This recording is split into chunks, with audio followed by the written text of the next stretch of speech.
Hola hermanos, tal como lo prometimos, la semana pasada vamos a hacer un repaso del domingo. Y si tú te recuerdas, empezamos hablando del rey David. David tiene un reto importante en 1 Samuel 17, donde tiene que derrotar a un gigante. Los gigantes en la Biblia nos hablan de retos fuera de nuestra capacidad, fuera de lo que nosotros pudiéramos hacer en nuestras propias fuerzas. De esa manera vamos a dejar esta idea en el aire. Estaremos regresando a 1 Samuel 17 y vamos a ir a 2 capítulo 7. Y es una parte muy conocida, pero es tan importante que la rescatemos en este tiempo. Es decir, necesitamos rescatarlas para nosotros porque la palabra es perfecta, pero rescatarla en nuestro corazón. En el capítulo 7 de Segunda de Crónicas vamos a ver algo que dice la palabra que nos toca en este momento. Si se humillare mi pueblo, sobre el cual mi nombre es invocado, y oraren y buscaren mi rostro, y se convirtieren de sus malos caminos, entonces yo iré desde los cielos y perdonaré sus pecados y sanaré su tierra. Este versículo tiene características muy específicas para que haya una respuesta de Dios. Aquí está diciendo lo que debe de hacer el pueblo para que Dios responda. En ese sentido vemos primero que debemos de invocar, debemos de orar, debemos de buscar el rostro de Dios y convertirnos de nuestros malos caminos. Entonces, y hasta entonces, dice que Él oirá desde los cielos y perdonará los pecados y sanará la tierra.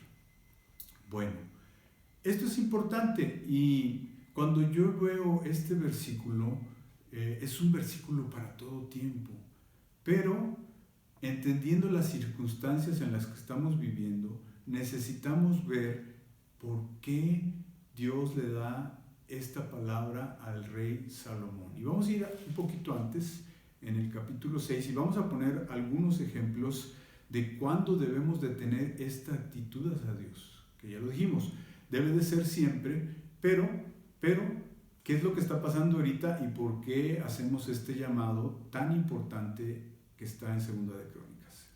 Dice en el 6:26, si los cielos se cerraron, atención, y no hubiere lluvias por haber pecado contra ti, si oraren a ti hacia este lugar y confesaren tu nombre y se convirtieren de sus pecados cuando los afligieres. Ahí está una de las razones.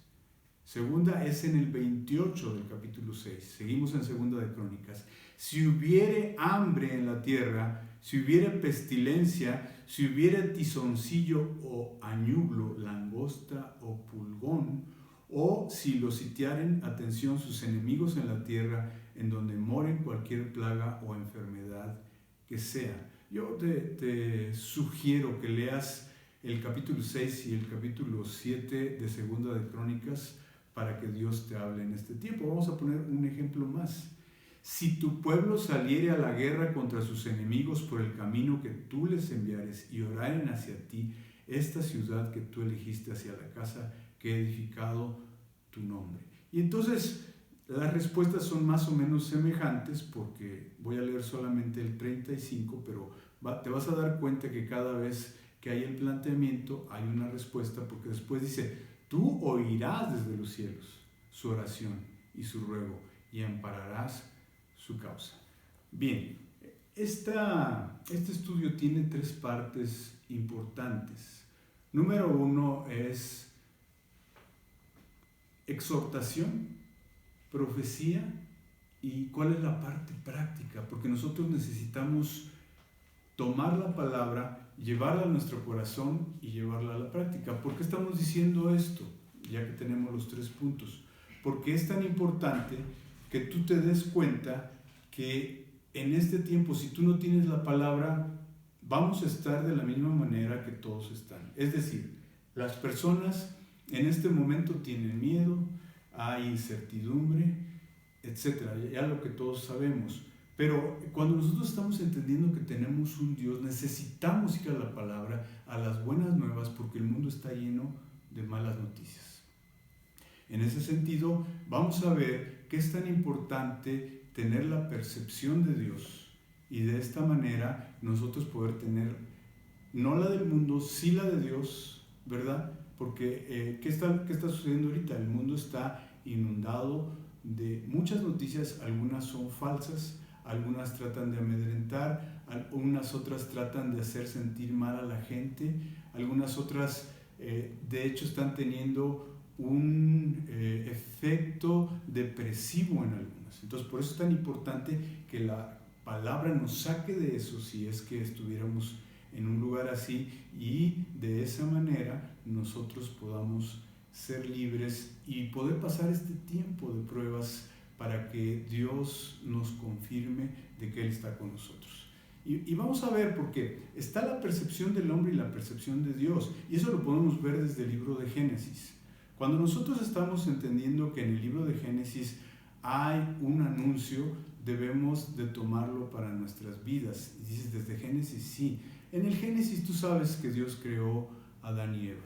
Y de esta manera les prohibió el comer un árbol. Se llamaba el árbol de la ciencia del bien y del mal. Pero vamos a ver lo que sucede, porque tenemos que ir un poquito para ver la percepción de Dios a el capítulo 1 para ver lo que era bueno para Dios. Vamos para allá.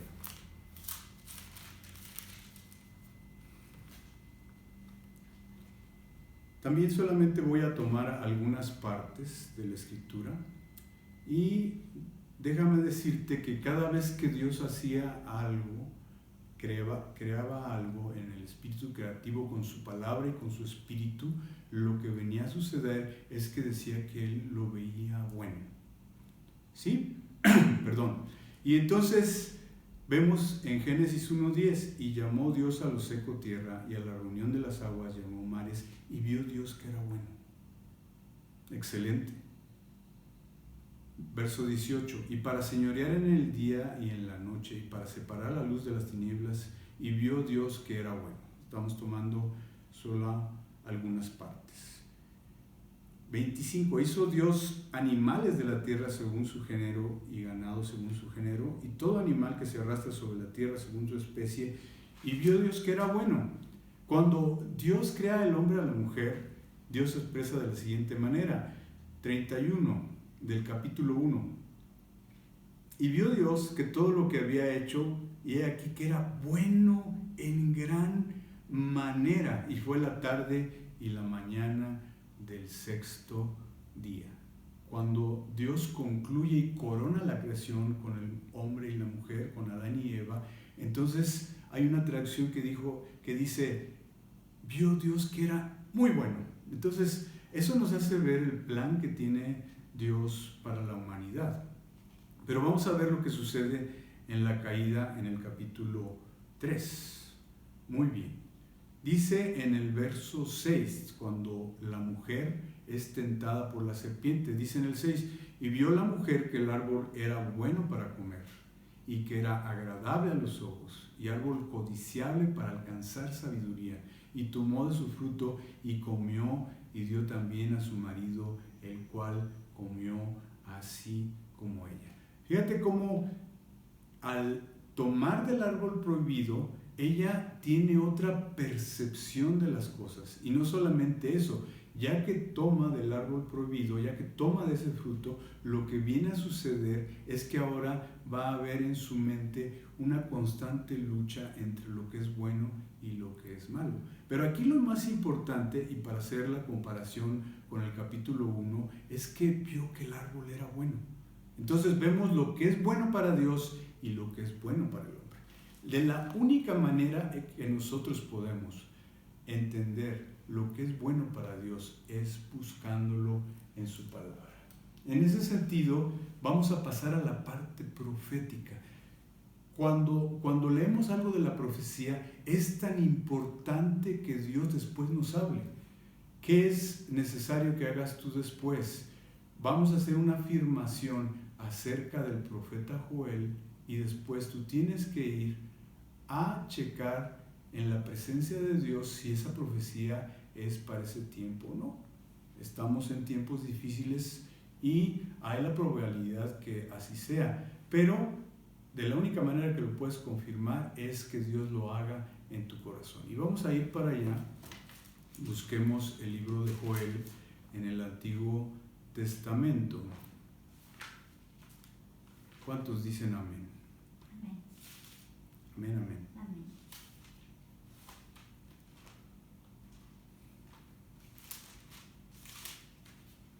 Está después del libro de Oseas y vamos a ver qué está sucediendo, porque está viniendo una plaga a Israel y entonces Joel empieza a hablar al pueblo de Israel y en el 2:18 dice: y después de esto derramaré mi espíritu sobre toda carne y profetizarán vuestros hijos y vuestras hijas, vuestros ancianos soñarán sueños y vuestros jóvenes verán visiones. Y también sobre los siervos y sobre las siervas derramaré mi espíritu en aquellos días.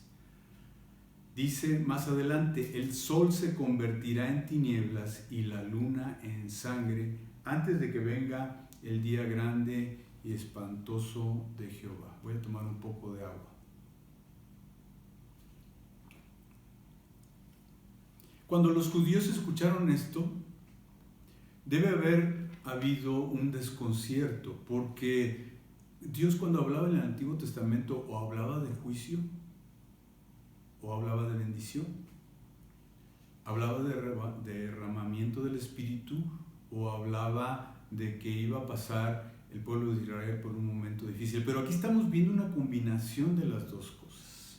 Así como Dios se va a derramar en los últimos tiempos y dice que sobre toda carne, ¿verdad?, también dice que va a haber prodigios en el cielo. Entonces, hay dos noticias que en un momento dado yo puedo poner mi atención. Yo puedo poner mi atención en lo que va a ser el Espíritu Santo, o puedo poner atención en las noticias que constantemente nos bombardean acerca de números, acerca de cosas que están hablando de fallecimientos, de infectados, etc.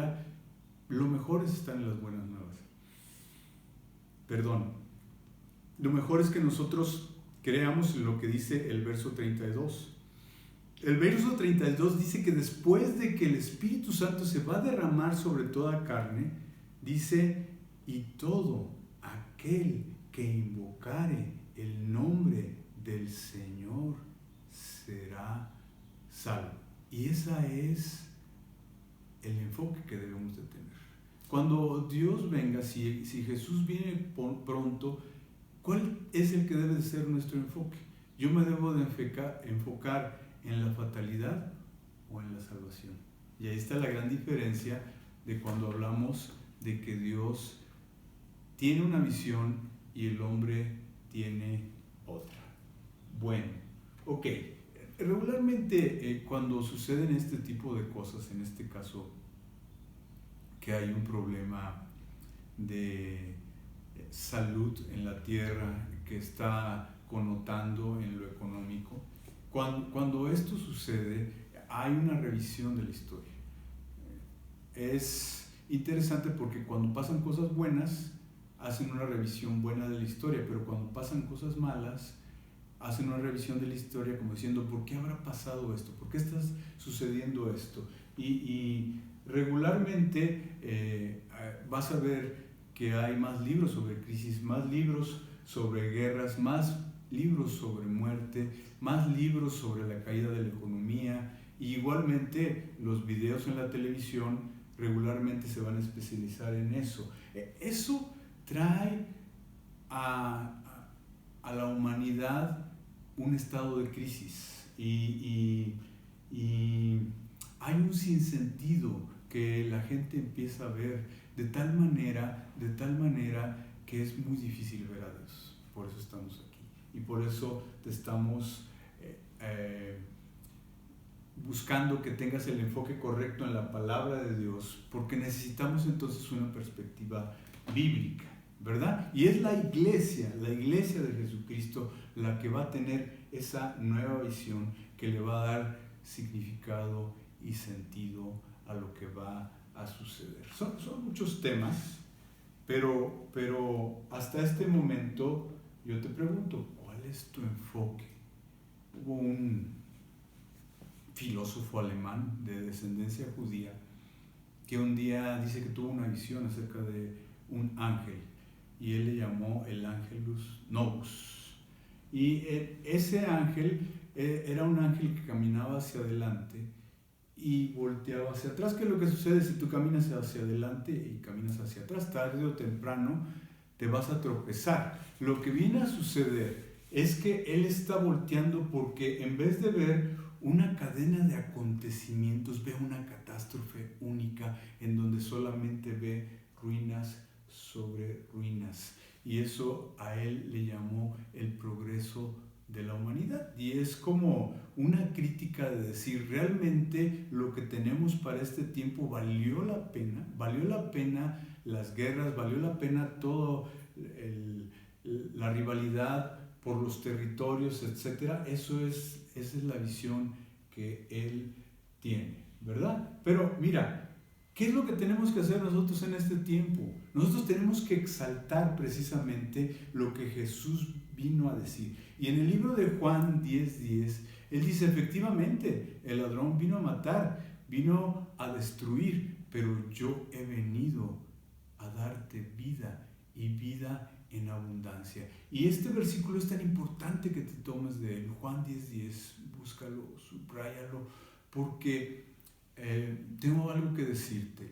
Va a haber decepciones, va a haber personas que creyendo en Dios están esperando algo para este tiempo y es probable que no se les cumpla. ¿Por qué? Porque Dios en este tiempo va a probar a su iglesia, va a probar para que podamos ver, para ver si estamos bien en las buenas y en las malas. Eso es algo muy importante. No quiero ser fatalista, pero van a suceder algunas cosas acerca de un Dios que es toda justicia. En este tiempo, en tu vida, tú tienes que encontrarte con el Dios de toda justicia. No digas es injusto esto, no digas es injusto esto otro, mejor clama. Por eso vimos Segunda de Crónicas primero, mejor clama al Dios vivo para que esto termine, para que esto pueda tener un buen fin. Ok, yo hablaba de algo más, pero quiero pasar al último punto porque es tan importante. Hablé acerca del aislamiento. ¿Qué puede pasar en el tiempo de aislamiento? No voy a ampliar mucho este tema en este momento porque yo creo que necesitamos algo muy específico. Va a haber problemas, nada más por ponerte un ejemplo muy rápido, la estadística del mes de marzo junto al mes de marzo del año pasado, 2019, ahora el 2020, la violencia familiar subió un 25%. Porque, ¿qué es lo que está sucediendo? Bueno, personas que estaban acostumbradas a salir a trabajar, ahora tienen que convivir. Pero ¿qué crees? Es el tiempo de arreglar las cosas. Es el tiempo de dar fruto. Y ese es el tema final del cual te quiero hablar. En Gálatas 5, 22 y 23 nos dice en qué consiste el fruto del Espíritu.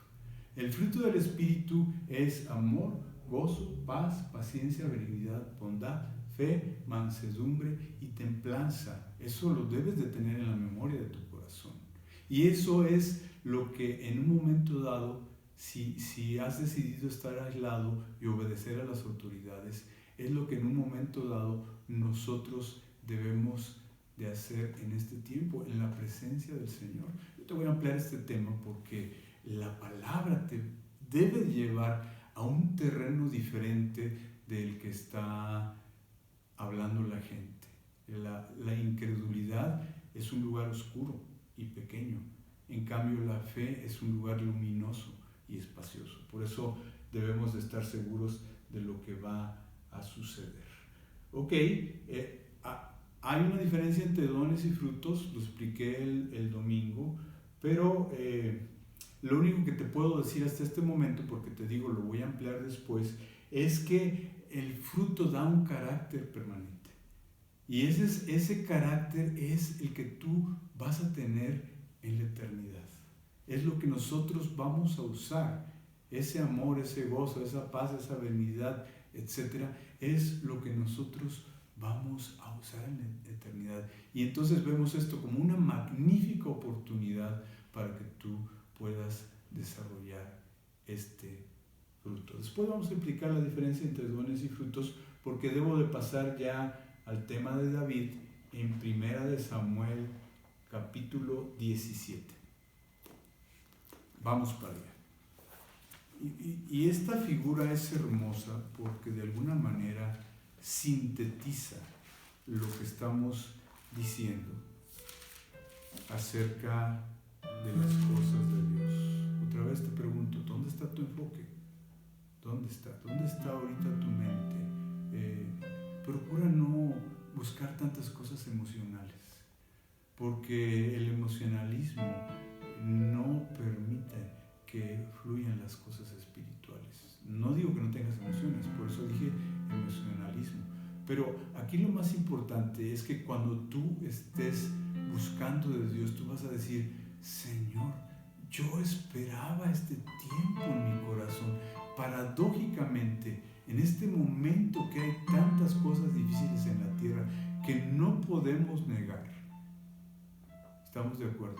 Así es, están sucediendo y desafortunadamente van a suceder más, pero tú debes de tener un encuentro con Dios, un encuentro profundo con Dios. Entonces, Primera de Samuel 17.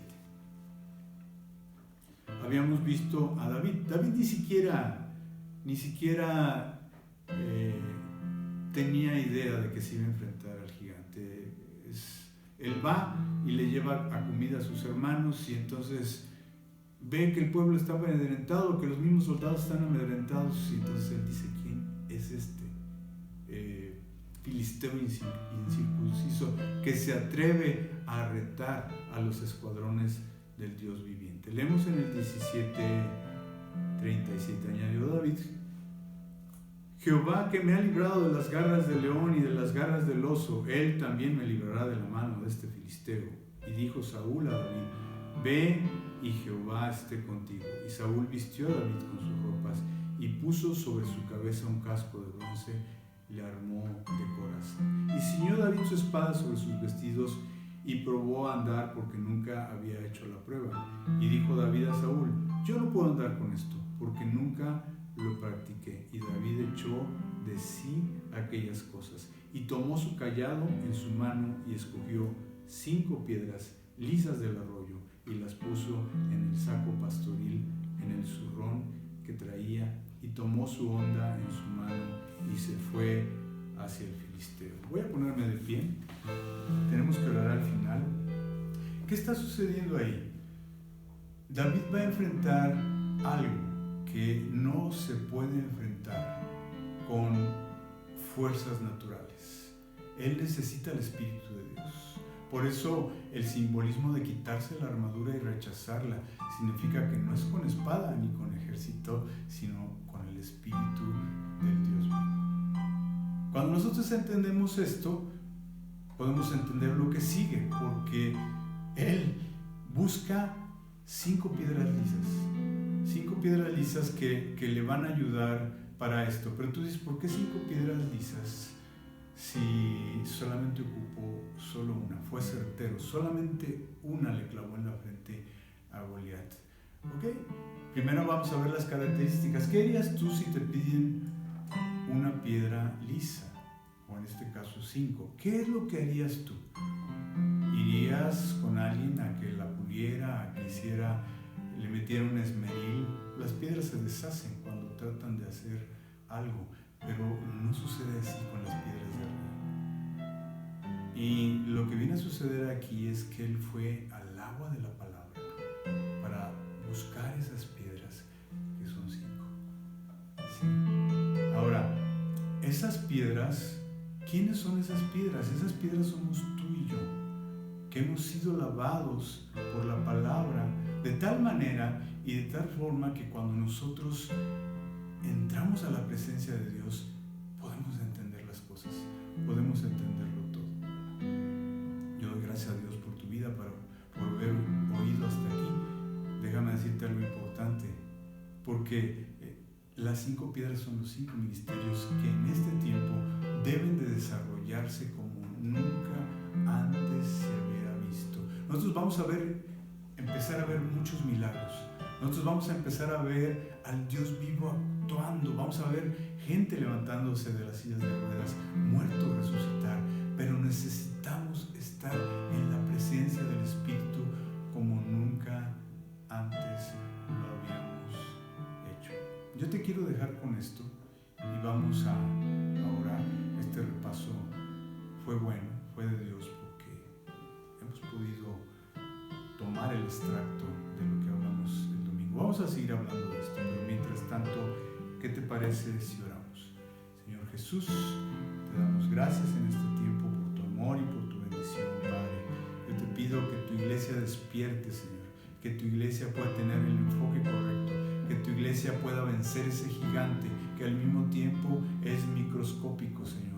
Que tu iglesia, Señor, esté preparada para todo lo que viene y pueda ser probada, Señor, para que cuando tú vengas nosotros nos vayamos contigo. Gracias, Padre, en este tiempo bendito de Jesús. Te amamos, Señor. Vamos a seguir hablando de esto, Padre, porque es necesario que tu pueblo, Señor, entre en una conciencia diferente, Padre. Gracias, Jesús.